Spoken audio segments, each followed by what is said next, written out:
হালাল খাবারের ভিতরে আছে ইবাদতের জজবা। বান্দা যখন হালাল খাবার খাইবে, ওই হালাল খাবার তাকে ইবাদতের দিকে টাইনা নিয়ে যাবে। হালাল খাবারের ভিতরে আছে ইবাদতের জজবা, হালাল খাবারের ভিতরে আছে ইবাদতের আগ্রহ, আর হারাম খানার ভিতরে আছে ইবাদত না করার অনাগ্রহ। হারাম খাবারের ভিতরে আছে গুনাহ করার আগ্রহ।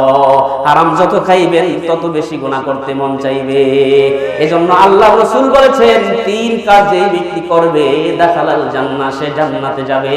তার মধ্যে এক নম্বর হলো মান আকালা তাইয়িবান, যে হালাল খানা খাবে দাখালাল জান্নাহ, সে জান্নাতে যাবে। মান আকালা তাইয়িবান ওয়া আমিলা ফি সুন্নাতিন ওয়া আমিনান নাস বারাইকাহু। সম্মানিত উপস্থিতি, এই 2 দিন ব্যাপী তাফসীরুল কোরআন মাহফিলে আপনারা গতকালও আসছেন, আজকেও এখানে হাজিরা দিয়েছেন। এই 2 দিন ব্যাপী মাহফিলের আয়োজন করেছেন, এতে কি আপনারা খুশি না বেজার? ইমানি আওয়াজ তুলে বলুন, খুশি না বেজার? কারা কারা খুশি একটু হাত জায়গায় মালকে দেখাই। মাশাআল্লাহ, আল্লাহ কবুল করুন, সকলে বলি আমিন। সম্মানিত উপস্থিতি, সময় খুব প্যাকেট করা, লম্বা ভূমিকাবিহীন আলোচনা করব ইনশাআল্লাহ। আমি আপনাদের খেদমতে মহাগ্রন্থ আল কোরআনুল কারীমের বরকতপূর্ণ সূরা সূরাতুল বাকারা 168 নম্বর আয়াতে কারিমাটি তেলাওয়াত করেছি। নবীজি মুহাম্মদ মুস্তাফা সাল্লাল্লাহু আলাইহি ওয়াসাল্লামের অসংখ্য বরকতপূর্ণ হাদিস থেকে নির্ভরযোগ্য হাদিসের কিতাব তিরমিজি শরীফের 2520 নম্বর হাদিসটি পাঠ করেছি। উভয়ের সমন্বয়ে সংক্ষিপ্ত সময় কথা বলবো ইনশাআল্লাহ। আল্লাহ পাক যেন আমাদের সকলকে আমল করার তৌফিক দেন, সকলে বলি আমিন। আমার আলোচনার মূল সাবজেক্ট হচ্ছে, যে ব্যক্তি 3টি আমল করবে। কয়টি আমল? একটু জোরে বলুন, কয়টি আমল? হাতের 3টা আঙ্গুল উঠায় দেখান মনে রাখার জন্য। কয়টি আমল? 3টি আমল। হাত নামান, একটু কষ্ট দিলাম। আল্লাহ রাসূল বলেছেন, যে ব্যক্তি 3টি আমল করবে, 3টি কাজ করবে, দাখালাল জান্নাহ, সে জান্নাতে যাবে। সুবহানাল্লাহ। তাহলে আমরা করব তো ইনশাআল্লাহ? 3টি আমল করব? তাহলে আসুন আমরা শুনি এই 3টি আমল আমাদের মাঝে আছে কিনা। নবীজি সাল্লাল্লাহু আলাইহি ওয়াসাল্লাম বলেন, মান আকালা তাইয়িবান, 1 নম্বর হলো যে হালাল খানা খায়। আল্লাহর নবী বলেন, দাখালাল জান্নাহ, সে জান্নাতে প্রবেশ করবে। আমার মুসলমান ভাইরা, হায়াতের জিন্দেগিতে হালাল খানা যেই ব্যক্তি খাবে, আল্লাহর রাসূল বলেন সে জান্নাতে যাবে।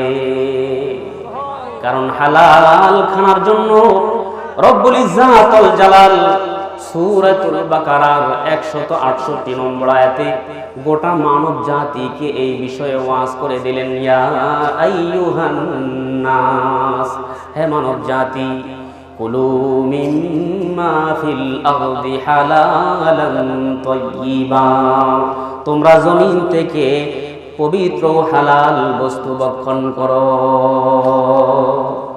গোটা মানব জাতিকে এই ওয়াজ করলেন। গোটা মানব জাতির মাঝে আবার আল্লাহ পাকের বিশেষ কিছু মানুষ আছে, আল্লাহ পাকের পেয়ারা পেয়ারা কিছু বান্দা আছে, যাদেরকে আল্লাহ অনেক ভালোবাসেন, অনেক মহব্বত করেন। আমরা যেমন আমাদের জীবনে অনেক প্রিয় বন্ধু আছে, অনেক কাছের মানুষ আছে, যাদেরকে অনেক অনেক ভালোবাসি। আল্লাহ পাকের কাছেও কিছু প্রিয় মানুষ আছে, যাদেরকে আল্লাহ অনেক ভালোবাসেন, অনেক মহব্বত করেন। রব্বুল ইজ্জাত ওয়াল জালাল ওই অনেক মহব্বতের মানুষদেরকে আল্লাহ যাদেরকে সব চাইতে পছন্দ করেন, তাদেরকে বিষয়টা আবার আলাদা করে ওয়াজ করে দিলেন। সূরাতুল বাকারার 172 নম্বর আয়াতে আল্লাহ পাক তার প্রিয় বান্দাদেরকে ওয়াজ করে দিলেন, ইয়া আইয়ুহাল্লাযীনা আমানু, হে ঈমানদাররা, কুলু মিন তাইয়্যিবাতি মা রাযাকনাকুম, আমি তোমাদেরকে যে রিজিক দিয়েছি ওই রিজিক থেকে হালাল ও পবিত্র বস্তু ভক্ষণ করো। প্রিয়দের মধ্য থেকেও আরো প্রিয়, আরো দামি, আরো সম্মানিত যারা তারা হচ্ছেন নবী রাসূল। আল্লাহ পাক ওই নবী রাসূলদেরকেও বিষয়টা আবার আলাদা করে ওয়াজ করে দিয়েছেন। সূরাতুল মুমিনুনের 51 নম্বর আয়াতে আল্লাহ পাক নবী রাসূলদেরকে বলেছেন, ইয়া আইয়ুহার রাসূলু কুলু মিনাত তাইয়্যিবাত, হে রাসূলগণ তোমরা জমিন থেকে পবিত্র বস্তু ভক্ষণ করো। প্রথমে আল্লাহ পাক গোটা মানব জাতিকে এই বিষয়টা বলে দিলেন, তারপরে বিশেষ করে আবার ঈমানদারদেরকে বললেন, তারপরে আবার রাসূলদেরকে বলে দিলেন। তাহলে এই বিষয়ের গুরুত্ব আল্লাহর কাছে কম না বেশি? বুঝে থাকলে বলুন, আল্লাহর কাছে এর গুরুত্ব কম না বেশি? কারণ এই জগতে যত খাবার আছে, যত খাবার দাবার আছে, এই খাবার দাবার গুলোকে বানাইছেন এ বাবা একটু জবান খুলে বলেন, এই জগতে যত খাবার আছে এই খাবারগুলো বানাইছেন কে?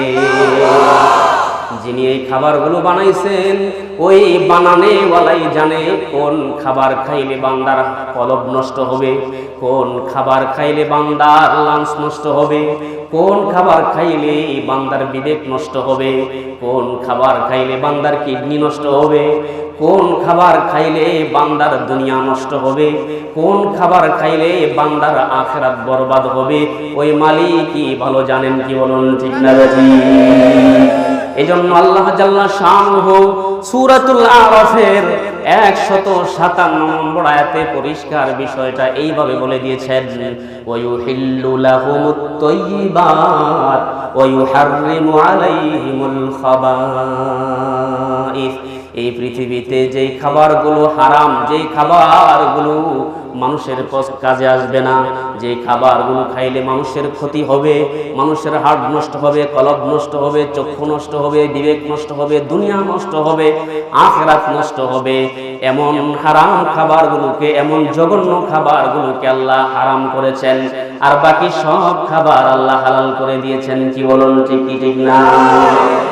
কিন্তু আফসোসনাক বিষয় হচ্ছে আমাদের মাঝে এমন কিছু লোক আছে, হারামের আধিক্যতা দেখে আমরা আশ্চর্য হয়ে পড়ি। কি বলুন ঠিক কিনা? আরে ওকে 10 তলা বিল্ডিং বানাইলো, আমার নাই কেন? হারামের আধিক্যতা দেখা বিস্মিত হই, আশ্চর্যান্বিত হই। আল্লাহ বলে, না না, হারামের আধিক্যতা দেখা তুমি আশ্চর্য হতে পারবা না। সূরাতুল মায়েদার 100 নম্বর আয়াতে আল্লাহ তাআলা বলেছেন, কুল্লা ইয়াস্তাবিল খাবিসু ওয়াত তাইয়্যিবু ওয়ালাউ আ'জাবাকা কাসরাতুল খাবিস।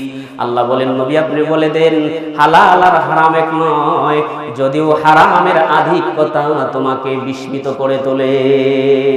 হারামের প্রাচুর্যতা দেখে যদিও তুমি আশ্চর্য হও, হারামের আধিক্যতা দেখে যদিও তুমি বিস্মিত হও, তারপরেও মুমিন হারামের আধিক্যতা দেখে আশ্চর্য হওয়ার কিছু নাই। কি বলুন ঠিক না বেটি? এজন্য জীবনে হালাল খাইতে হবে। হালাল খানেওয়ালার উপরে আসমানের রহমত নাজিল হয়। আসমানের মালিক আল্লাহ হালাল খানার উপরে বরকত নাজিল করে। আর হারাম খাইলে আল্লাহ পাকের উপর, আল্লাহ পাক তার উপরে নারাজ হন, আসমানি গজব তার উপরে ঢেলে দেন। এই জমিনে যারা হারাম খাবে, আল্লাহর বিধান মানবে না, হারাম খোরের কোনো নামাজ কবুল হয় না, হারাম খোরের রোজা কবুল হয় না, হজ কবুল হয় না, যাকাত কবুল হয় না, হারাম খোরের কোনো ইবাদত কবুল হয় না, এমনকি হারাম খোরের দোয়া কবুল হয় না। বলুন নাউজুবিল্লাহ। হাদিসে এসেছে, একজন লোক খানায়ে কাবার চত্বরে খানায়ে কাবা তাওয়াফ করতেছে, ইয়ামুদ্দু ইয়াদাইহি ইলাস সামা, আকাশ পানে এইভাবে দুটা হাত উঠাইয়া ইয়া রাব্বি বইলা বইলা দোয়া করতেছে। সাহাবীরা এই দৃশ্য দেখে নবীজিকে বলে, নবী গো, ওই লোকটার দিকে তাকায় দেখুন, ইয়ামুদ্দু ইয়াদাইহি ইলাস সামা, আকাশের দিকে দুটো হাত উঠাইয়া ইয়া রাব্বি বলে দোয়া করতেছে। মনে হয় তার চাইতে পরহেজগার মানুষ এই এলাকায় নাই। মনের যত আপত্তি আছে, মনের যত চাহিদা আছে, মনের যত কথা আছে, মালিকের কাছে বিনায়া বিনায়া বলতেছে।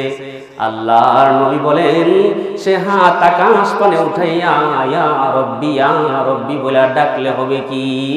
মাতা'মুহু হারাম, সে যা খায় হারাম খায়, মাশরাবুহু হারামুন, সে যা পান করে তাও হারাম। মালবাসুহু হারামুন, সে যা পরিধান করে তাও হারাম। গুযিয়া বিল হারাম, তার জীবিকা নির্বাহ হচ্ছে হারাম। ফাআন্না ইস্তাজাবু লিযালিকা, বলো না কেমন করে আমার মাওলা তার দোয়া কবুল করবে? হারাম করে দোয়া কবুল হয় না। হারামের একটা টাকার কাপড় যদি আপনার দেহে থাকে, আল্লাহর নবী সরকারে দুজাহান সাল্লাল্লাহু আলাইহি ওয়াসাল্লাম বলেন, মানিশতারা সাওবান বিআশারাতি দারাহিমা, যেই ব্যক্তি 10 দিরহাম দিয়ে একটা জামা কিনলো, কয় দিরহাম? 10 দিরহাম, 10 টাকা দিয়ে একটা জামা কিনলো। ফিহি দিরহাম হারামুন, আর ওই 10 দিরহামের মধ্যে 10 টাকার মধ্যে একটা দিরহাম হচ্ছে হারাম। আল্লাহর নবী বলেন, লাম ইয়াকবালুল্লাহু তাআলা লাহু সালাতামা দামা আলাইহি, যতক্ষণ না পর্যন্ত হারাম পয়সার কেনা জামা তার গা থেকে আলোক না করবে, ততক্ষণ পর্যন্ত তার নামাজ কবুল হবে না। এ মুসলমান, হাতে ধরি পায়ে পড়ে অনুরোধ করে বলে যাই, কত হারামের মধ্যে লিপ্ত আছেন। নামাজ পড়ছেন কবুল হয় না, হজ করতেছেন কবুল হয় না, কোনো ইবাদত বন্দেগী কবুল হয় না। এই হাদিস যিনি বর্ণনা করেছেন, সুম্মা আদখালা ইসবাইহি ফি উযুনাইহি ওয়া ক্বালা সুম্মিতা, সাহাবী দুটি আঙ্গুলি এইভাবে কানের ভিতরে ঢুকাইয়া বলতেছিলেন, ওয়াকালা সুম্মিতা, তিনি বলেন, ইন লাম ইয়াকুনিন নবী সাল্লাল্লাহু আলাইহি ওয়াসাল্লাম সামিআতুহু ইয়াকুলুহু, আমি যদি এই হাদিস নবীর জবান থেকে না শুনে থাকি, আমার দুটো কান যেন বহেরা হয়ে যায়। আল্লাহু আকবার। আমি যদি নবীর জবান থেকে এই হাদিস না শুনে থাকি, আমার দুটো কান যেন বহেরা হয়ে যায়, দেন্দা হয়ে যায়। তাহলে চিন্তা করুন, হারাম করে কোনো ইবাদত কবুল হয় না, নামাজ কবুল হয় না, দোয়া কবুল হয় না। আর এই সমাজের মানুষ আমরা হারামের মধ্যে মুবতালা ডুবে আছি, ঠিক না বেঠি? মুসলমান ভাইরারে আমার, রাসূল আকরাম সাল্লাল্লাহু আলাইহি ওয়াসাল্লাম বলেন, এমনকি হারামখোর জান্নাতেও যাবে না। লা ইয়াদখুলুল জান্নাতা লাহমুন নাবাতা মিনাস সুহতি ওয়া কুল্লু লাহমিন নাবাতা মিনাস সুহতি ওয়া কানাতিন নারু আওলা বিহি। যেই ব্যক্তির দেহ হারাম দিয়ে লালিত পালিত হচ্ছে, আর ওই হারাম দেহের জন্য জাহান্নামী সমীচীন, বলুন নাউযুবিল্লাহ। আপনারা তো বিখ্যাত হাদিসটি জানেনই, আল্লাহ রাসূল বলেন, লা ইয়াদখুলুল জান্নাতা গুযিয়া বিল হাজাসাদুন গুযিয়া বিল হারাম, যেই দেহ হারাম দিয়ে লালিত পালিত হয়, ওই দেহ জান্নাতে যাবে না। নাউযুবিল্লাহ। এজন্য হায়াতের জিন্দেগিতে যা খাবো হালাল খাবো। কি খাবো? এ জোরে বলুন, কি খেতে হবে? হালাল খাইলে মাওলা পাক আপনার উপর রহমত নাজিল করবেন। হালাল খাইলে নবীজিকে স্বপ্নেও দেখা যাবে, বলুন সুবহানাল্লাহ। হালাল খাইলে দোয়া কবুল হয়, হালাল খাইলে নবীকে স্বপ্নে দেখা যায়। আমাদের পূর্বপুরুষরা ওয়াকিয়া বর্ণনা করেছেন, এক আল্লাহর বান্দা দিনের দাওয়াত নিয়ে বহু দূরে গেছে, রাত হয়ে গেছে, এক মসজিদে অবস্থান করছেন। এশারের নামাজ পড়ে যে যার মতো বাড়িতে চলে গেছে। মুসাফির বান্দা মসজিদে অবস্থান করতেছে। ইতি মুহূর্তে একজন এলাকার মানুষ মসজিদে ঢুকে দেখে বিন্দেশী একজন মুসাফির। মুসাফিরকে দেখা ওই এলাকার লোকটা বলতেছে, মুসাফির ভাই, আপনি কি খানা খাইছেন? কয় না, সারাদিন দিন ধর্মের কাজ করছি, কোনো খাবার আমার জুটে নাই। কয় বসেন, আমি আপনার জন্য একটু খাবারের ব্যবস্থা করছি। বাড়ি থেকে একটা রুটি আর এক মুষ্টি পানি নিয়ে আসছি। এই ভাই, এই রুটিটা খাইয়া একটু পানি খান। দ্বিতীয় রাত্রে আইসা দেখে তিনি এখনো বসে আছেন। ভাই, খানা খাইছেন? কয় না, খানা খাই নাই। কয় বসেন, আমি খানা নিয়ে আসছি। আজকে 2টা রুটি আর একটা মুষ্টি পানি নিয়ে আসছেন। তৃতীয় দিন তিনি আইসা দেখেন মসজিদেই তিনি খানা খাইছেন। কয় না। কয় তাইলে বসেন, আমি খানা নিয়ে আসছি। তৃতীয় দিন 3টা রুটি আর একটু পানি দিয়া তারে বলতেছে, ভাই, অনুরোধ করে বলি, আজকের রাত্রটা থেকে আপনি এই এলাকা ছেড়ে চলে যান। এলাকার লোকটা মুসাফির লোকটারে বলে, আজকের রাত্রটা থেকে আপনি আগামীকাল চলে যান, অনুরোধ করে বলি। মুসাফির কয় না, এই এলাকা ছেড়ে যাবো না। বেজাল হইছে? কথা বুঝতেছেন আমার? এলাকার লোকটা বলে, ভাই, আমাদের এলাকার মসজিদটা ছাইরা আপনি আগামী দিন চলে যাবেন। কয় না, যাবো না।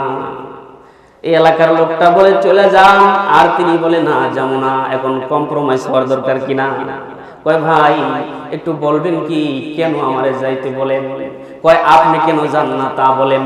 কয় আগে আপনারটা বলেন, তারপর আমি কেন যাই না তা বলবো। এবার এলাকার মানুষটা বলে ভাই আমি একজন গরিব কাঠুরিয়া মানুষ, আমি সারাদিন ময়দানে মাঠে কাঠ কেটে বাজারে বিক্রি করে সামান্য পয়সা রোজগার করি, সামান্য পয়সা রোজগার করি, তা দিয়ে 3টা রুটি হয়। আমার ঘরের সদস্য 3 জন, আমি, আমার স্ত্রী, আমার সন্তান।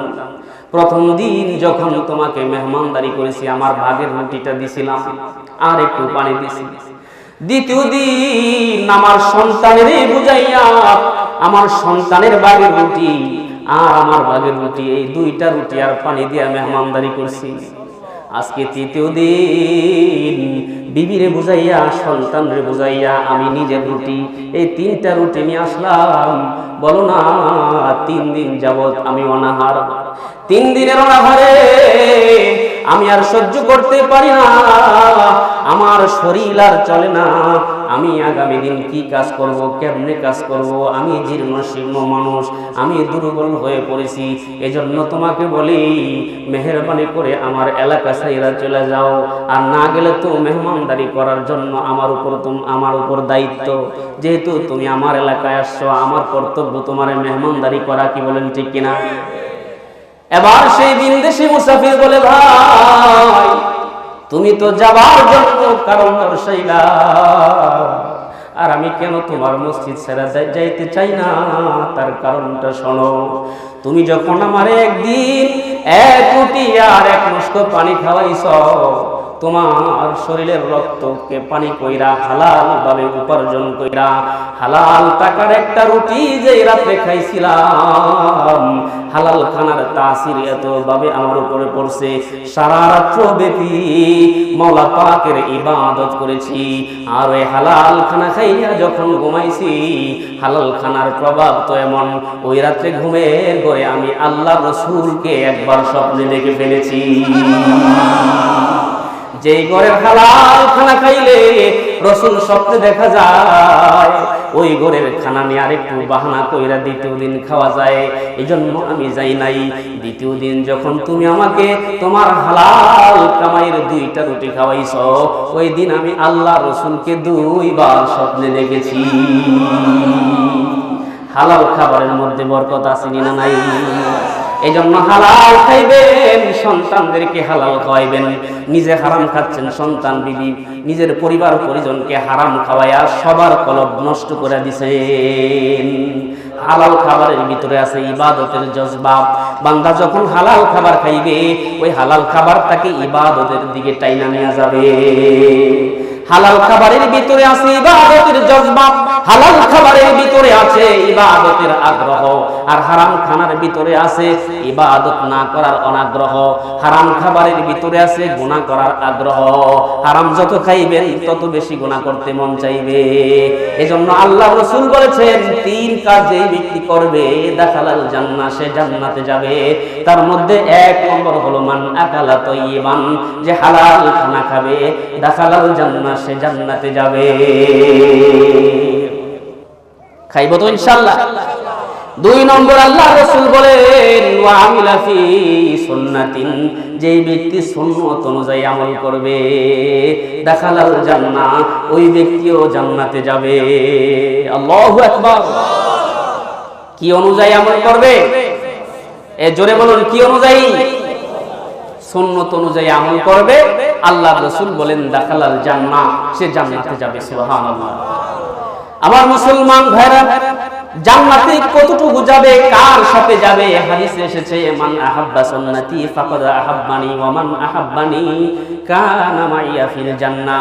আল্লাহর রাসূল বলেন সে আমার সাথে জান্নাতে যাবে। সুন্নতি আমল করলে জান্নাতে যাবে কার সাথে? এই জোরে বলুন, জান্নাতে যাবে কার সাথে? আবার সুন্নতি আমলের মধ্যে দুনিয়ার লাভ আছে না নাই? এই জোরে বলুন, দুনিয়াতে লাভ আছে না নাই? সুন্নত অনুযায়ী আমল করলে জান্নাতে যাওয়া যাবে, আর সুন্নাত অনুযায়ী আমল করলে দুনিয়াবিও কিছু লাভ আছে। যেমন একটা হাদিস দেখুন, আল্লাহর রাসূল বলেছেন, ইযা বালাগাল কালবু ফি ইনাই আহাদিকুম, যখন তোমাদের কারো পাত্রে কুকুর মুখ দেয়। কুকুর আছে না নাই? কথা বুঝতেছেন আমার? আপনাদের এলাকায় কুকুর আছে কি নাই? মা মহিলারা একটু খেয়াল করে শুনেন। ইযা বালাগাল কালবু ফি ইনাই আহাদিকুম, যখন তোমাদের কারো পাত্রে কুকুর মুখ দেয়, ফালিয়াগসিলহু সাবান, ওই কুকুর চাটা পাত্রকে 7 বার ধৌত করো। কয়বার? আস-সাবিআতু বিত-তুরাব, 7ম বার ধৌত করবা মাটি দিয়া ভালো করে ঘষে মেজে পানি দিয়ে ধৌত করবা। অন্য হাদিসে এসেছে কুকুর চাটা পাত্রকে 7 বার ধৌত করতে হবে, তার মধ্যে 1 বার ধৌত করবে মাটি দিয়ে। এই হাদিসকে নিয়ে গবেষণা শুরু করেছে লন্ডনের এক বিজ্ঞানী। আল্লাহর রাসূল কুকুর চাটা পাত্রকে 7 বার ধৌত করার জন্য কেন বললেন, আবার 7 বারের মধ্যে 1 বার মাটি দিয়ে ধৌত করতে হবে কেন? তিনি গবেষণা করতে গিয়ে একটা পাত্রের মধ্যে কিছু খাবার দিয়া একটা কুকুরের সামনে দিছে। কুকুর খাবার দাবার শেষ করার পরে যখন খাবার নাই তখন জিহ্বা দিয়া, এই জোরে বলুন, জিহ্বা দিয়ে কি করে? এবার লন্ডনের সেই বিজ্ঞানী কুকুর চাটা পাত্রটা ল্যাবের ভিতরে নিয়ে অণুবীক্ষণ যন্ত্রের নিচে রাখছে। অণুবীক্ষণ যন্ত্রের নিচে রাখার পরে তাকায় দেখে যে কুকুর চাটা পাত্রের মধ্যে লক্ষ লক্ষ কোটি কোটি ভাইরাস কিলবিল কিলবিল করতেছে। এই ভাইরাস যদি মানব দেহে ঢুকে মানব দেহের মধ্যে মারাত্মক রোগের সৃষ্টি হবে। তিনি ভালো করে ডিটারজেন্ট পাউডার দিয়া, কঠিন পাউডার দিয়ে অনেকবার ধৌত করছে, 1 বার 2 বার 3 বার 4 বার 5 বার 6 বার ধৌত করে যতবার অণুবীক্ষণ যন্ত্রের নিচে রাখে ততবারই দেখা যায় কিছু না কিছু ভাইরাস আছে, এখনো শেষ হয় নাই। তিনি চিন্তা করলেন, আল্লাহর রাসূল বলেছেন নাসাবিয়াতু বিত-তুরাব, 7ম বার ধৌত করবে মাটি দিয়ে। আল্লাহর রাসূলের কথাটারে পালন করতে গিয়া তিনি 7ম বার মাটি দিয়া ভালো করে ঘষে মেজে এবার পানি দিয়ে ধৌত করে এই পাত্রটা ল্যাবের ভিতরে ঢুইকা অণুবীক্ষণ যন্ত্রের নিচে রাখার পরে তাকায় দেখে একটা ভাইরাস আর নাই। এই দৃশ্য দেখে তার ঈমানে জজবা চলে আসলো। সপরিবারে সে লন্ডনের বিজ্ঞানী মুসলমান হয়ে গেছে। আজ থেকে প্রায় 1500 বছর আগে, যখন কোন ল্যাবের আবিষ্কার হয় নাই, কোন অণুবীক্ষণ যন্ত্রের আবিষ্কার হয় নাই, ওই যুগে আমার রাসূল বলেছেন কুকুর চাটা পাত্রকে 7 বার ধৌত করবে। আজ বিজ্ঞানীরা তা প্রমাণ করেছে যে আল্লাহর রাসূল 1500 বছর আগে যা বলেছেন তা আজ বাস্তব প্রমাণিত হয়। ঠিক না বেটি? তাহলে সুন্নাত অনুযায়ী আমল করলে জান্নাতে যাওয়া যাবে, আবার দুনিয়াতেও লাভ আছে না নাই? আরেকটা হাদিস শুনুন, আল্লাহর রাসূল বলেন ইযা ওয়াকাআ যুবাবু ফি ইনাই আহাদিকুম, যখন তোমাদের কারো পাত্রে মাছি পড়ে, মাছি চিনেন নি? ইযা ওয়াকাআ যুবাবু ফি ইনাই আহাদিকুম, যখন তোমাদের কারো পাত্রে মাছি পড়ে, ফালিয়াগমিসহু, ওই মাছিটাকে ডুবায়া দিবা, চুবায়া দিবা। মাছি পড়ার সাথে সাথে ডুবায়া দিবা। কেন কেন মাছি খাবারে পড়লে ডুবায়া দিব কেন? আল্লাহর রাসূল বলেন ফাইন্না ফি আহাদি জানাইহি দান, মাছির এক ডানায় থাকে জার্ম, রোগ থাকে রোগ, ওয়া ফিল আখিরি দাওয়ান, আরেক ডানায় থাকে শিফা। সুবহানাল্লাহ। মাছি যখন কোন খাবারে বসে রোগ যেই ডানায় আছে ওই ডানাটা চুবাইয়া দেয়, আর যেটা শিফা আছে ওইটা আগলায় রাখে। এজন্য আল্লাহর রাসূল বলেছেন ফাইন্না ফি আহাদি জানাইহি দান, ওই মাছির এক ডানায় থাকে জার্ম রোগ, ওয়া ফিল আখিরি দাওয়ান, আরেক ডানায় থাকে শিফা। এজন্য কোন খাবারে মাছি পড়লে মাছিটারে তোমরা ডুবাইয়া দিবা। সুবহানাল্লাহ। আমার মুসলমান ভাইরা, এই হাদিস নিয়ে বিজ্ঞানীরা গবেষণায় নামলো। গবেষণা করতে করতে বের হয়ে গেছে কিছু মাছি তিনারা দইরা স্বচ্ছ গ্লাসের ভিতরে ঢুকায়া পানিতে ফেলাইয়া ওই পানিগুলো যখন তারা পরীক্ষার জন্য ল্যাবে নিয়া অণুবীক্ষণ যন্ত্রের নিচে রাখছে, দেখে যে অসংখ্য জার্ম, অসংখ্য জীবাণু তার মধ্যে রয়েছে। আবার একটা স্বচ্ছ পাইপ দিয়ে সবগুলো মাছি যখন পানিতে ভালো করে ডুবাইয়া দিছে, চুবাইয়া দিছে, এরপরে অণুবীক্ষণ যন্ত্রের নিচে রাইখা দেখে এবার একটা জার্ম, একটা ভাইরাসও আর সেই পানিতে নাই। তাইলে রাসূল ১৫০০ বছর আগে বলেছেন, ইদা ওয়াকা'আ যুবাবু ফি ইনাই আহাদিকুম, যখন তোমাদের কারো পাত্রে মাছি পড়ে, ফালিয়াগমিসহু, তাকে ডুবাইয়া দিবা, ফাইন্না ফি আহাদি জানাহি দান, কেননা মাছির এক ডানায় থাকে রোগ, ও ফিল আখিরি দাওয়ান, আরেক ডানায় থাকে শিফা। সুবহানাল্লাহ। এবার আরেকটা হাদিস শোনাই, আল্লাহর রাসূল বলেছেন, লা তাবুল কাইমান। ইবনে ওমর রাদিয়াল্লাহু তাআলা আনহু একদিন দাঁড়ায় দাঁড়ায় পেশাব করতেছিল। দাঁড়ায় পেশাব করেন না লোক আমাদের সমাজে আছে না নাই? এই যুবক ভাইরা, যারা দাঁড়ায় পেশাব করো, আজ থেকে প্রায় ১৫০০ বছর আগে আমার নবী হাদিস বলেছেন। এই হাদিসটা ভালো করে শোনো। লা তাবুল কাইমান, আল্লাহর নবী ওই সাহাবীকে বলে, এ ইবনে ওমর, দাঁড়ায় পেশাব করিও না। সুবহানাল্লাহ। কিন্তু বই দাঁড়ায়া পেশাব করার হাদিসও আছে, উলামায়ে কেরাম এখানে আছেন। আর আজকের শায়েখ শহীদুল্লাহ উজানবী দামাত বারাকাতুহুল আলিয়া, উনি তো এই হাদিস দর্সের মধ্যে পড়ায়, বুখারীতে পড়ায়। আলহামদুলিল্লাহ বলেন। আমার মুসলমান ভাইরা, আল্লাহর রাসূল একদিন দাঁড়ায় পেশাব করেছিলেন। ওই লম্বা হাদিসটা আমি এখন বলতে যাব না, আমার সময় সংক্ষিপ্ত। তবে কোমরে যদি বেশি পেইন থাকে, ব্যথা থাকে, ডাক্তার যদি আপনাকে বলে দাঁড়ায় পেশাব করতে, তাইলে করবেন, অসুবিধা? জোরে বলেন, অসুবিধা? আর এটা তো আমরা মাসালা উলামায়ে কেরাম জানি, আপনারা বলেন না কেন দাঁড়ায় পেশাব করলে অসুবিধা? তবে স্বাভাবিক অবস্থায় দাঁড়ায় পেশাব করতে আল্লাহর রাসূল নিষেধ করেছেন। সুবহানাল্লাহ বলুন। আল্লাহর রাসূল ওই সাহাবীকে বলেন, লা তাবুল কাইমান, দাঁড়ায় পেশাব করবা না। বর্তমান ডাক্তাররা প্রমাণ করেছে, দাঁড়ায় যারা পেশাব করে, দাঁড়ায় পেশাব করলে পেশাবের থলিতে চাপ লাগে না। চাপ না লাগার কারণে দূষিত কিছু জীবাণু ওই পেশাবের থলিতে থাইকে যায়। আস্তে আস্তে করে ওই জীবাণুগুলো জমতে জমতে এক সময় পেশাবের থলিতে পাথর সৃষ্টি হয়। আছে না নাই? এ জোরে বলুন, আছে না নাই? দীর্ঘদিন যারা দাঁড়ায় পেশাব করে, যারা দীর্ঘদিন দাঁড়ায় পেশাব করে, পেশাবের নার্ভগুলো ঢিলা ঢালা হয়ে যায়। শেষ বয়সে আইসা পেশাবে ধরলে পেশাবখানায় যাওয়ার আগেই কাপড়ে চোপড়ে শেষ। আছে না নাই? ডাক্তাররা বলেছেন, যারা সারা জীবন দাঁড়ায় পেশাব করবে, শেষ বয়সে তাদের কিডনি রোগ হবেই হবে, কোনো সন্দেহ নাই। এজন্য ১৫০০ বছর আগে আল্লাহর রাসূল বলছেন, লা তাবুল কাইমান, দাঁড়ায় পেশাব করবা না। আজ বিজ্ঞানীরা, ডাক্তাররা এবার ভালো করে পরীক্ষা নিরীক্ষা করে এই প্রমাণগুলো আমাদেরকে দিয়েছেন যে দাঁড়ায় পেশাব করলে এই মানব দেহের ক্ষতি হইতে পারে। তাহলে এতটুকুন বুঝা থাকলে বলুন, আল্লাহর রাসূলের সুন্নতের মধ্যে দুনিয়াবি লাভ আছে না নাই? আরেকটা হাদিস বলে আমি শেষ করে দেই। রাসূল আকরাম সাল্লাল্লাহু আলাইহি ওয়াসাল্লাম বলেন, ইদা আতাইতুমুল গায়তা ফালা তাস্তাকবিলুল কিবলাতা ওয়ালা তাস্তাদবিরুহা। যার মুলাক্কাস কথা হচ্ছে, কিবলার দিকে মুখ করিয়া, কিবলার দিকে পিঠ করিয়া পেশাব পায়খানা করা যাবে? এই জোরে বলুন, করা যাবে? কিবলার দিকে ফিরে থুতু ফালানো যাবে না, কিবলার দিকে ফিরে পেশাব করা যাবে না, কিবলার দিকে মুখ করে পিঠ করে পেশাব পায়খানা করা যাবে না। বিজ্ঞানীরা গবেষণা করে বাইর করছে, কিবলার দিকে মুখ কইরা পিঠ কইরা পেশাব পায়খানা করলে, থুতু ফেললে কি হয়? কিবলা থেকে হার হামেশা সদা সর্বদা একটা পজিটিভ রে রশ্মি সারা জগতে বিচ্ছুরিত হইতে থাকে। বলুন সুবহানাল্লাহ। সারা জগতে পজিটিভ করে বিচ্ছুরিত হইতে থাকে। আর মানুষের পেশাব পায়খানা থুতুতে আছে ঋণাত্মক রে যখন পজিটিভ রের সাথে মুখামুখি হয়, তখন মানব দেহে রোগের সৃষ্টি হয়। আল্লাহু আকবার। এজন্য আল্লাহর রাসূল বলেন, ইদা আতাইতুমুল গায়তা ফালা তাস্তাকবিরুল কিবলাতা ওয়ালা তাস্তাদবিরুহা। যখন তোমাদের কেউ পেশাব পায়খানায় আসে, তখন যেন সে কিবলামুখী হয়া অথবা কিবলার দিকে পিঠ কইরা পেশাব পায়খানা না করে। তাহলে এতটুকু বুঝে থাকলে বলুন, সুন্নতের মধ্যে দুনিয়াবি লাভ আছে না নাই? সুন্নত পালনের মধ্যে দুনিয়াবি লাভ আছে। আর আল্লাহর রাসূল তো বলেছেন, 3 আমল যে ব্যক্তি করবে সে জান্নাতি। তার মধ্যে 2 নম্বর হলো ওয়ামিলা ফি সুন্নাতিন, যে সুন্নত অনুযায়ী আমল করবে। কি অনুযায়ী আমল করবে?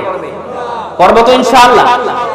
এই কারা কারা করব হাত উঠাই, নারায়ে তাকবীর, নারায়ে তাকবীর। আল্লাহ কবুল করুন, সকলে বলে আমিন।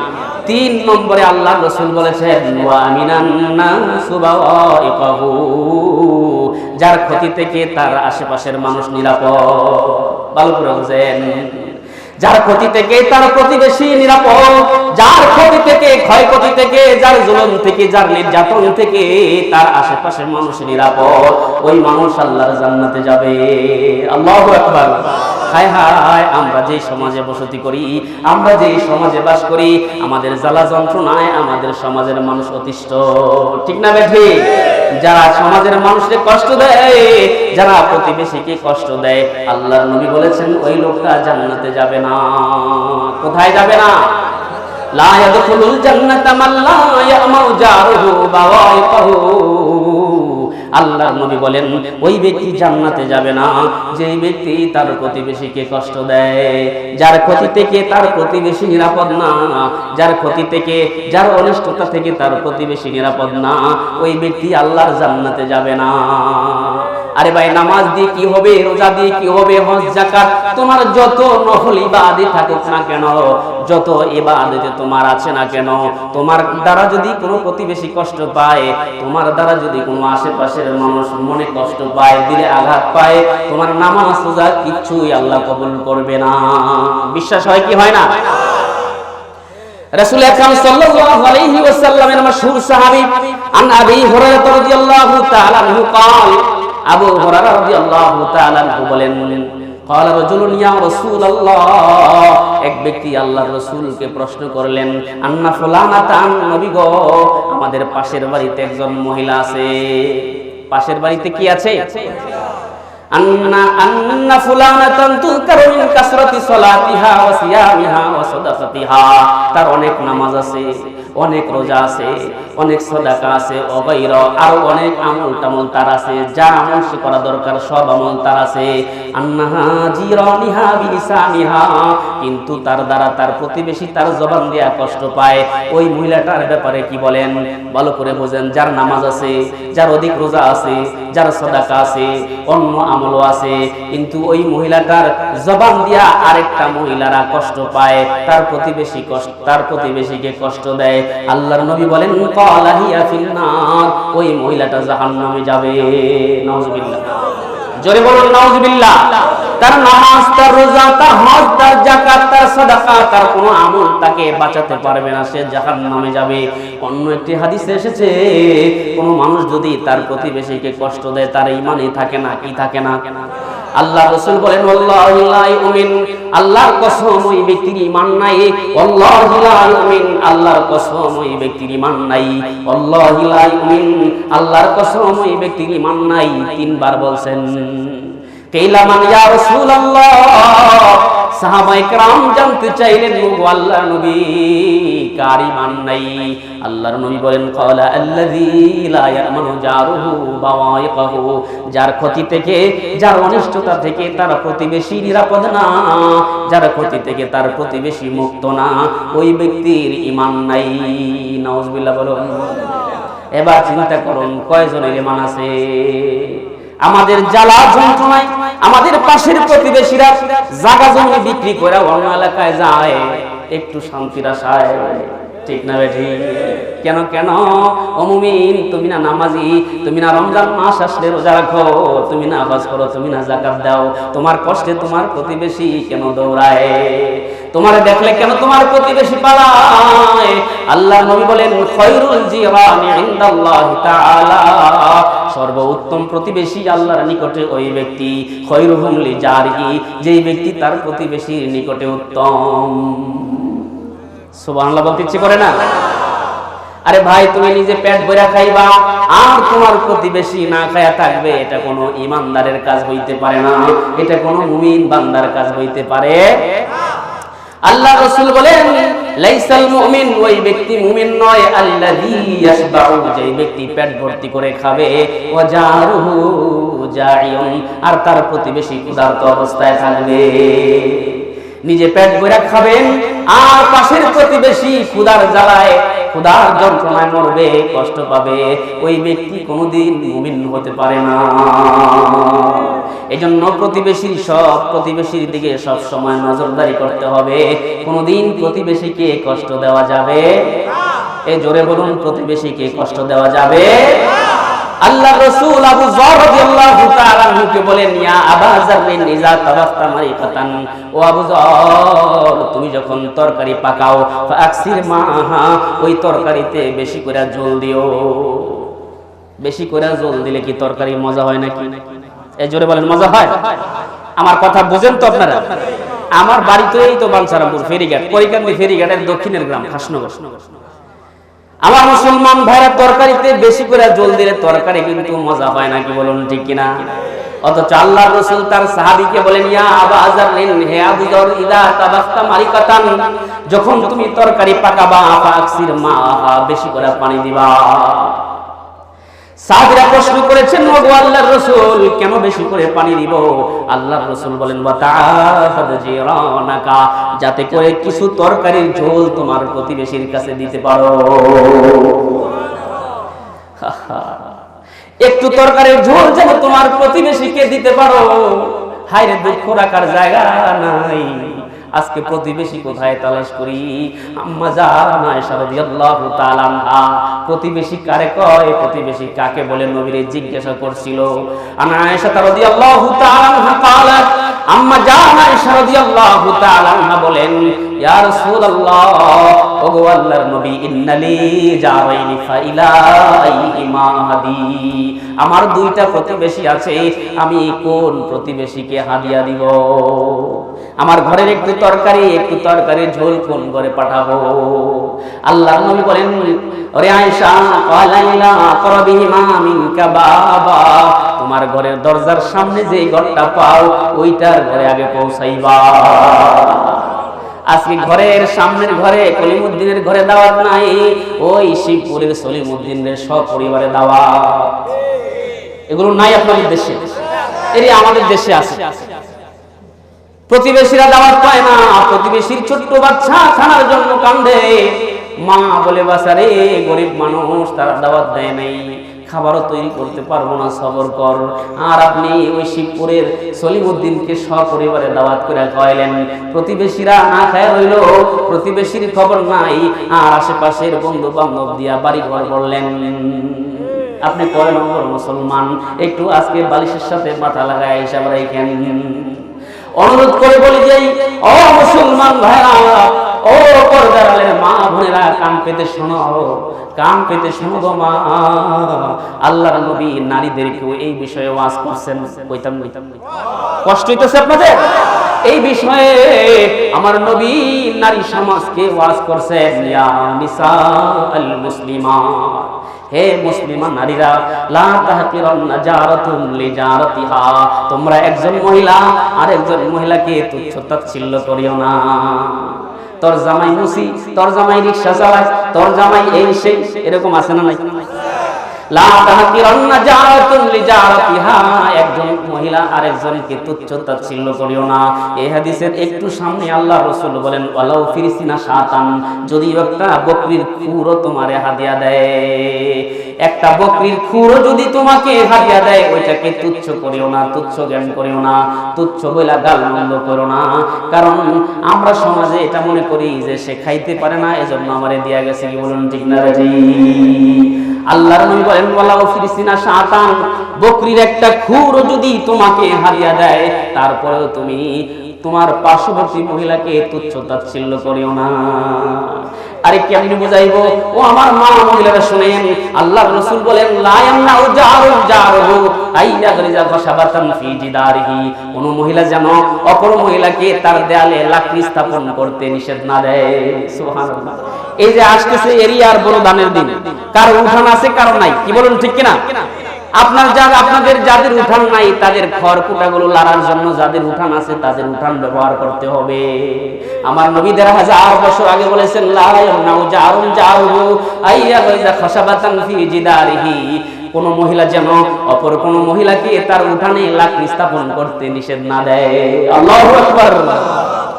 আরে আমার মুসলমান ভাইরা, ও মা বোনেরা, ভালো করে শোনো, আল্লাহর নবীর এই হাদিসগুলো যদি মানা যায়, আল্লাহর নবী বলেন, দাখালাল জান্নাহ, সে জান্নাতে যাবে। সে কোথায় যাবে? এই জোরে বলুন, সে কোথায় যাবে? আল্লাহর রাসূল আরো বলেন, মান কানা ইউমিনু বিল্লাহ ওয়াল ইয়াউমিল আখির, যে ব্যক্তি আখিরাতকে বিশ্বাস করে, আল্লাহকে বিশ্বাস করে, ফালিউহসিন ইলা জারিহি, সে যেন তার প্রতিবেশীর সাথে উত্তম আচরণ করে। যে আল্লাহকে বিশ্বাস করে, আখিরাতকে বিশ্বাস করে, ফালিউহসিন ইলা জারিহি, ওই ব্যক্তি যেন তার প্রতিবেশীর সাথে উত্তম আচরণ করে। আরেকটি হাদিসে এসেছে, মান কানা ইউমিনু বিল্লাহি ওয়াল ইয়াউমিল আখির ফালা ইউযি জারাহু, যে ব্যক্তি আল্লাহকে বিশ্বাস করে, আখিরাতকে বিশ্বাস করে, সে যেন তার প্রতিবেশীকে কষ্ট না দেয়। আরে আমরা তো বুঝি না, অথচ সাহাবায়ে কেরাম একজন প্রতিবেশীকে কতটা মূল্যায়ন করেছে, একটু না বললে নয়।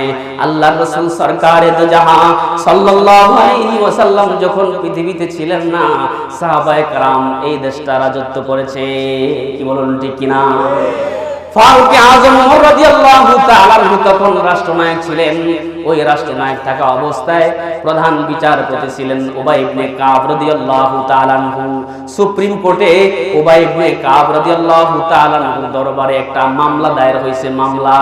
মামলা বুঝেননি? এ তো আপনাদের এলাকার মানুষেরা বেশি বুঝার কথা, আমরা কিছু শুনি আর কি। রাগ করতেছেন? সুপ্রিম কোর্টে মামলা করছে কার নামে দেখেন? মামলা যিনি করছে তিনি হচ্ছে ইবনে আব্বাস রাদিয়াল্লাহু তাআলা আনহু। কোনো গল্প বলে যায় না, ভালো করে শুনেন। ইবনে আব্বাস রাদিয়াল্লাহু তাআলা আনহু মামলা দায়ের করেছেন ওমর রাদিয়াল্লাহু তাআলা আনহুর বিরুদ্ধে, যিনি রাষ্ট্রনায়ক। যিনি কি রাষ্ট্রনায়কের বিরুদ্ধে মামলা করলে আমরা থাকবো না। রাষ্ট্রনায়কের বিরুদ্ধে মামলা, সুপ্রিম কোর্টে রাষ্ট্রনায়কের বিরুদ্ধে মামলা। সুপ্রিম কোর্ট থেকে এবার একটা নোটিশ পাঠাইছে হযরতে ওমর রাদিয়াল্লাহু তাআলা আনহুর কাছে। এই নোটিশ পাঠাইছে, আপনি মামলায় হাজিরা দেন। বাদী বিবাদী উভয় জনে হাজিরা দিছে। এবার হাজার হাজার জনতার সামনে বিচারপতি উবাই ইবনে কাব রাদিয়াল্লাহু তাআলা আনহু বলেন, আপনারা কথা বলেন। এবার ওমর রাদিয়াল্লাহু তাআলা আনহু কথা বলতে চাইলেন। বিচারপতি বলে, ওমর আপনি হচ্ছেন বিবাদী, আপনি থামুন, আপনি আগে বলবেন না। যিনি মামলা করছে ইবনে আব্বাসকে আগে বলতে দিন। সুবহানাল্লাহ। ইবনে আব্বাস রাদিয়াল্লাহু তাআলা আনহু বলেন, বিচারপতি শুনেন, আমার ঘরের ছাদ থেকে একটা নালা, একটা পাইপ থেকে পানি ঝরে। এটা মসজিদের মুসল্লিদের একদম, সে যেই সিঁড়ি দিয়ে মসজিদের মুসল্লিরা বাহিরে বের হয়, ওই সিঁড়ির কাছাকাছি ওই নালা থেকে ঘরের ছাদের পানিগুলো পড়ে। এতে পানির কিছু ছিটাছাটা মসজিদের মুসল্লিদের গায়ে পড়ে, কাপড়ে লাগে। ওমর রাদিয়াল্লাহু তাআলা আনহু সেই নালাটা ভেঙে মুছরায়া ফেলায় দিছে। এমন হয় কি হয় না? আমাদের এলাকার এক বাড়ির পানি আরেক বাড়িতে যায় কি যায় না? তাহলে আপনার বাড়ির পানি আরেক বাড়িতে দিয়া কষ্ট দেন কি দেন না? এবার তিনি মামলা দায়ের করছেন, আমার ছাদের পানি মসজিদের মুসল্লিদের, যেই সিঁড়ি দিয়ে মসজিদের মুসল্লিরা বের হয় সেখানে পড়ে, আর মসজিদের মুসল্লিদের গায়ে কিছু ছিটাছাটা পড়ে। এজন্য আমার সেই পাইপটা ওমর রাদিয়াল্লাহু তাআলা আনহু ভেঙে একদম খান খান করে ফেলে দিয়েছে। এবার বিচারপতি সাইয়্যিদুল আনসার উবাই ইবনে কাব রাদিয়াল্লাহু তাআলা আনহু বলেন, এগো আমিরুল মুমিনিন, তিনি যা বলেছেন তা কি সত্য? কয়, হ্যাঁ সত্য, আমি ভেঙেছি। এবার সাইয়্যিদুল আনসার উবাই ইবনে কাব রাদিয়াল্লাহু তাআলা আনহু বলেন, এ ইবনে আব্বাস রাদিয়াল্লাহু তাআলা আনহু সাধারণ এই বিষয়টা নিয়ে এত দূর পর্যন্ত কেন আসলেন? ও এত দূর পর্যন্ত কেন আসলাম তার পেছনে একটা কারণ আছে। আমি যখন এখানে ঘর বানাই, ঘরের ম্যাপটা আমার রাসূল নিজ হাতে আঁকে দিয়েছে। সুবহানাল্লাহ। আমার নবী ঘরের ম্যাপটা নিজের হাতে অঙ্কন করে দিছে। ঘরটা বানানোর শেষে একটা 5 ফিট করা দরকার। এখন আল্লাহর নবী কয়, চাচা আমার কাঁধে উঠা এই পাইপটা আপনি লাগায় নেন। আমি যদিও রসুলের বড়, কিন্তু তিনি তো রসুল, তিনি তো নবী, আল্লাহর পেয়ারা, ওনার কাঁধে পাড়া দেওয়ার সাহস আমার হয় না। আল্লাহর নবী বারংবার রিকোয়েস্ট করতেছে, আমি প্রত্যাখ্যান করি। এক সময় আল্লাহর নবী বলেন, ওগো চাচা, আমি নবী হইতে পারি, কিন্তু আপনি আমার চাচা। সুবহানাল্লাহ। চাচা আমি বললাম, আপনি আমার কাঁধের উপর পাড়া দিয়ে সেটা লাগায়া দেন। সুবহানাল্লাহ। ইবনে আব্বাস রাদিয়াল্লাহু তাআলা আনহু বলেন, তখন আমি নবীজি সাল্লাল্লাহু আলাইহি ওয়াসাল্লামের কাঁধে পাড়া দিয়া ওই নালাটা ফিট করে দিলাম। এবার এই নালাটা ভাইয়া ফেলছে, এজন্য আমার দুঃখ। আমার নবী এই জায়গায় দাঁড়াইছিল, আমি নবীর কাঁধে ভর করে সেটা লাগাইছিলাম। নবীর রেখে যাওয়া একটা স্মৃতি আমার চোখের সামনে ছিল, এটা আজ তিনি ভেঙে ফেলছেন, এজন্য কষ্টে মামলা দায়ের করছি। বিষয়টা এতটুকু হযরত ওমর রাদিয়াল্লাহু তাআলা আনহু জানা ছিল না। এজন্য ওমর রাদিয়াল্লাহু তাআলা আনহু সবিনয়ে বলতেছেন, ওগো ইবনে আব্বাস, যেহেতু নবী এখানে দাঁড়িয়ে ছিল আর আপনি এই নালাটা ফিট করেছেন, তাইলে আর আমার আর কোনো কথা নাই, আমি সেই জায়গায় দাঁড়াইবো, আমার কাঁধে উইঠা আপনি নালাটা লাগায় নিয়েন। সাইদুল আনসার উবাই ইবনে কাব রাদিয়াল্লাহু তাআলা আনহু বলেন, হ্যাঁ তাই করা হোক। উভয় জনে চলে আসছেন। ওমর রাদিয়াল্লাহু তাআলা আনহু মাটিতে দাঁড়ানো, ইবনে আব্বাস রাদিয়াল্লাহু তাআলা আনহু তানার দুই কাঁধে পাড়া দিয়া ওই পাইপটা লাগাইছে, লাগায়া মাটিতে নাইমা এবার ওমর রাদিয়াল্লাহু তাআলা আনহুর কাছে হাত জোর করে করজোর করে বলে, ওগো আমিরুল মুমিনিন, এতক্ষণ যা করছি একজন প্রতিবেশীর হক আদায়ের জন্য করছি। জোরে বলুন সুবহানাল্লাহ। এতক্ষণ যা করেছি একজন প্রতিবেশীর হক আদায়ের জন্য করেছি। আপনি আমার প্রতিবেশী, আমি আপনার প্রতিবেশী, এজন্য আপনি আমাকে কষ্ট দিতে পারেন না। এজন্য আমি আমার হক আদায় করার জন্য অতটুকুন পর্যন্ত করছি।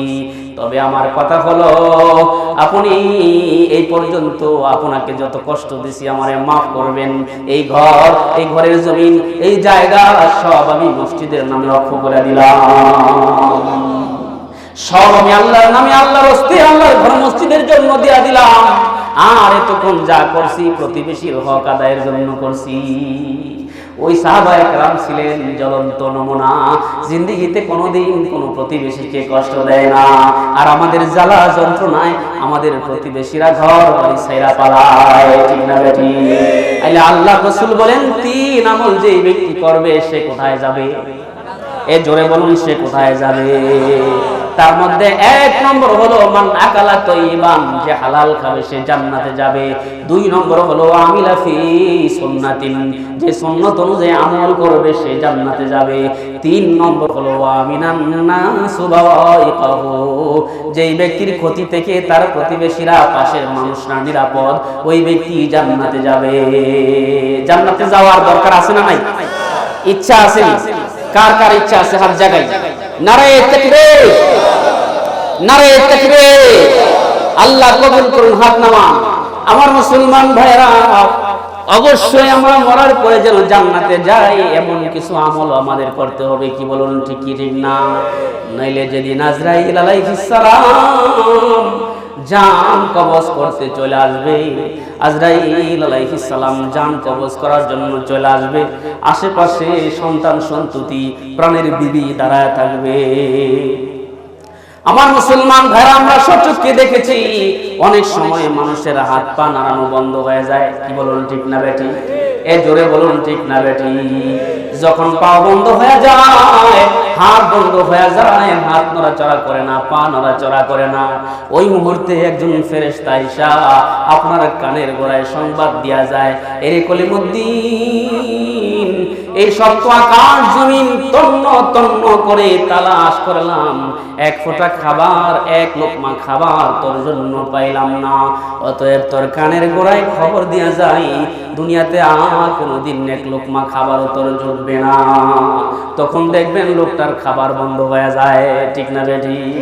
আবার কিছুক্ষণ পরে একটা ফেরেশতা এসে বলে, এ কলিমুদ্দিন, 7 সাগর সমুদ্র 13 নদী পাড়ি দিয়ে আসছি, এক ফোঁটা পানি তোর জন্য পাইলাম না। অতএব তোর কানের গোড়ায় সংবাদ দিয়া যাই, তোর কানের গোড়ায় সংবাদটা দিয়া যাই, আর দুনিয়ায় তুই এক ফোঁটা পানিও পাবি না। ওই সময় দেখবা বাবা, খানা দানা বন্ধ হয়ে যায়, পানি বন্ধ হয়ে যায়। ওই মানুষটাকে তখন আজরাইল জান কবজ করার জন্য চলে আসে। কিন্তু কিছু কিছু মানুষ আছে যাদের জন্য আল্লাহ পাক আসমান থেকে ফেরেশতা তাদের খেদমত করার জন্য নামায়া দেয়। ইন্নাল্লাযীনা ক্বালু রাব্বুনাল্লাহ সুম্মা ইসতাকামু তাতানাজ্জালু আলাইহিমুল মালায়েকা, তাদের খেদমত করার জন্য আসমান থেকে একদল ফেরেশতা নামায়া দেয়। আল্লাহু আকবার। আমার মুসলমান ভাইরা, মানুষ মরার পরে কোথায় যায় জানার দরকার আছে কি নাই?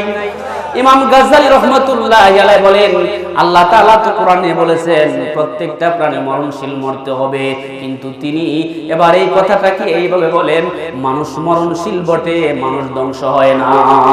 মানুষ কি হয় না? এ জোরে বলেন কি হয় না? ধ্বংস হয় না। তিনি বাস্তবতার সাথে কথাগুলো বুঝিয়ে দিয়েছেন। তিনি বলে মানুষকে আল্লাহ যখন সৃষ্টি করছেন সব মানুষকে একসাথে রূহের জগতে সৃষ্টি করছেন, যে জায়গাটার নাম হলো আলমে আরওয়াহ, যার বাংলা তরজমা হচ্ছে রূহের জগৎ। কোন জগৎ? সেই রূহের জগৎ থেকে মানুষকে আল্লাহ তাআলা ট্রান্সফার করলেন আলমে বাতন, মায়ের পেটের জগতে। দ্বিতীয় নাম্বার জায়গা মায়ের পেটে। মায়ের পেট থেকে আল্লাহ পাক মানুষকে ট্রান্সফার করলেন আলমে দুনিয়া, দুনিয়ার জগতে। দুনিয়ায় ৬০-৭০ বছর পরে এই দুনিয়ার জমিন থেকেও মানুষ ট্রান্সফার হবে আলমে বরজখে। আলমে বরজখ মানে কবরের জগৎ। কোন জগৎ? আলমে বরজখ হচ্ছে কবরের জগৎ। কবরের জগতে ট্রান্সফার হওয়ার পরে দুইটা জায়গা, একটা হলো ইল্লিন আর একটা হলো সিজ্জিন। ইল্লিন আর সিজ্জিনে মানুষ কতদিন থাকবে? ইসরাফিল আলাইহিস সালাম সিংহায় ফুৎকার দিয়া যেদিন হাসরের মাঠ কায়েম করে দিবে ওই দিন পর্যন্ত ইল্লিন আর সিজ্জিনে মানুষ থাকবে। ইল্লিন আর সিজ্জিনের সময় শেষ হওয়ার পরে হাসরের ময়দানে মানুষ দাঁড়ানোর পরে আল্লাহ পাক মানুষকে দুই ভাগে ভাগ করবে, এক ভাগ জান্নাতি আর এক ভাগ জাহান্নামী। ঠিক না বেটি? যারা জান্নাতি হবে তারা জান্নাতে চলে যাবে, তাদের আর কোনোদিন মরণ হবে না। আর যারা জাহান্নামে চলে যাবে, জাহান্নামী হবে, তারাও আর কোনোদিন মরবে না। এজন্য গাজ্জালী রাহমাতুল্লাহি আলাইহি বলেন মানুষ মরবে বটে কিন্তু ধ্বংস হবে না। পর্যায়ক্রমে তিনি কথাগুলো দেখাইলেন যে মানুষ জান্নাতে হইলে চিরদিনের জন্য জান্নাতে ঢুকবে, আর জাহান্নামী হইলে চিরদিনের জন্য জাহান্নামে ঢুকবে। এজন্য হায়াতের জিন্দেগিতে এমন কিছু আমল করে যাওয়া দরকার যে আমলগুলো করলে দুনিয়াতেও লাভবান হওয়া যায়, আখিরাতেও সফলতা অর্জন করা যায়। করব তো ইনশাআল্লাহ। কারা কারা করব? হাত জাগাই। নারে তাকবীর, নারে তাকবীর। আল্লাহ কবুল করুন, সকলে বলে আমিন।